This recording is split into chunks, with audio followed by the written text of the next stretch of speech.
खूप वर्षांनी पुन्हा एकदा भगूरच्या मातीला स्पर्श करण्याचा योग आला, जिथं स्वातंत्र्यवीर विनायक दामोदर सावरकरांनी आपलं बालपण व्यतीत केलं. त्या पवित्र सावरकर वाड्याचं दर्शन घेता आलं. हे केवळ भेट नव्हे, तर जणू माझ्या अंतःकरणाला जागृत करणारा एक अद्वितीय क्षण होता. याआधी मी हा वाडा पाहिला होता, पण तेव्हा कदाचित डोळ्यात ती जाणीव नव्हती, काळजात ती धग नव्हती आणि नजरेत तो इतिहास साकारण्याची दृष्टी नव्हती.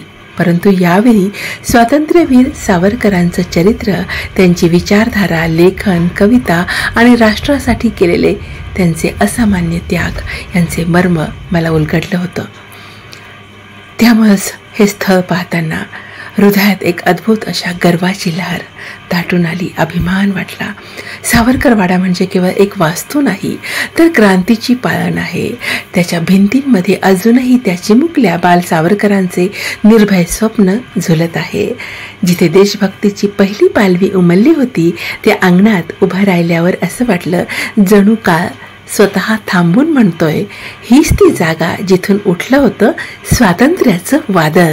वाड्याच्या प्रत्येक कप्प्यातून इतिहासाचे स्वर उमटत होते.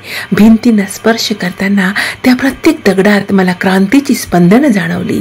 मनाच्या अंतरंगात एक विलक्षण समाधानाचं, पवित्रतेचं आणि देशाभिमानाचं भावतरंग उठलं. शब्दात सांगता न येणारा, पण अंतर्मनाला भारावून टाकणारा हा अनुभव होता. स्वातंत्र्यवीर सावरकर यांचं बाल्य आणि पुढील युगप्रवर्तक जीवन दोन्हींचा संगम असलेल्या या वास्तूला पाहणं म्हणजे केवळ एक ऐतिहासिक दर्शन नव्हे, तर देशभक्तीच्या अग्निशिखेत स्वतःला अगदी झोकून देणं होतं.